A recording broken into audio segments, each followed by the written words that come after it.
UP board की परीक्षा शुरू होने में अब बहुत कम समय ही बचा है। अक्सर बच्चे पूरे साल गणित, अंग्रेजी और विज्ञान आदि विषयों की तैयारी करता है, लेकिन सिर्फ हिंदी ऐसा विषय है जिसे पूरे साल देखना तक पसंद नहीं करते हैं। ऐसे में जैसे ही परीक्षा नजदीक आती है तो हिंदी के पेपर को लेकर बच्चे टेंशन में आ जाते हैं। मगर हम आज आपके लिए हिंदी के शिक्षक से कुछ ऐसी टिप्स लेकर आए हैं जिससे आप कुछ ही समय में हिंदी के विषय की अच्छे से तैयारी कर सकते हैं। हिंदी विषय के शिक्षक अनवर अली रिजवी ने बताया कि अक्सर बच्चे हिंदी को बहुत हल्के में लेते हैं, जबकि हिंदी एक ऐसा विषय है जिससे समझने के लिए काफी मेहनत करनी पड़ती है, जैसे गद्य और पद्य साहित्य का इतिहास, जिसे बच्चे ये सोचकर छोड़ देते हैं कि ये तो हो जाएगा, लेकिन यह अंक बढ़ाने के लिए बेहद जरूरी है।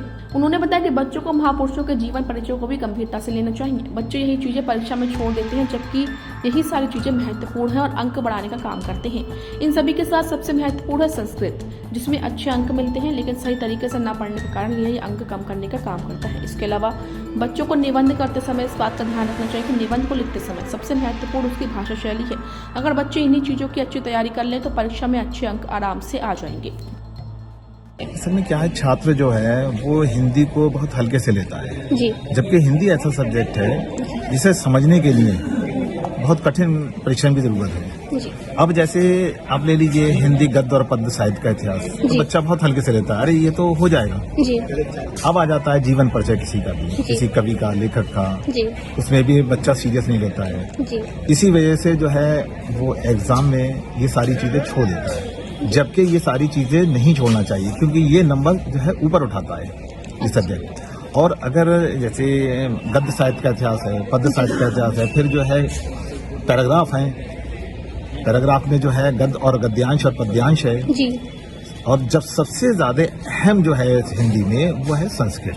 जी। संस्कृत में जो है नंबर अच्छे मिलते हैं और संस्कृत में ही जो है बच्चे फर्स्ट डिवीजन लाते हैं संस्कृत, क्योंकि पहले तो जो ऐसा होता था कि 3 पेपर हुआ करते थे हिंदी के, जी। अब जो है 1 पेपर कर दिया है जी। तो 1 पेपर में ही बच्चे को सब कुछ करना है, जी। उसमें मार्किंग अलग अलग है। फिर आ जाइए अब निबंध पर, निबंध में बच्चा जो है लेखन करता है जब, तो उसे ये सोचना चाहिए कि उसकी भाषा शैली, उसका संवाद ये कैसा हो।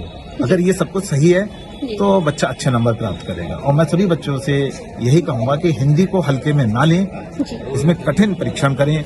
हिंदी जो है आपकी डिवीजन को अच्छे से अच्छी बना सकता है। धन्यवाद।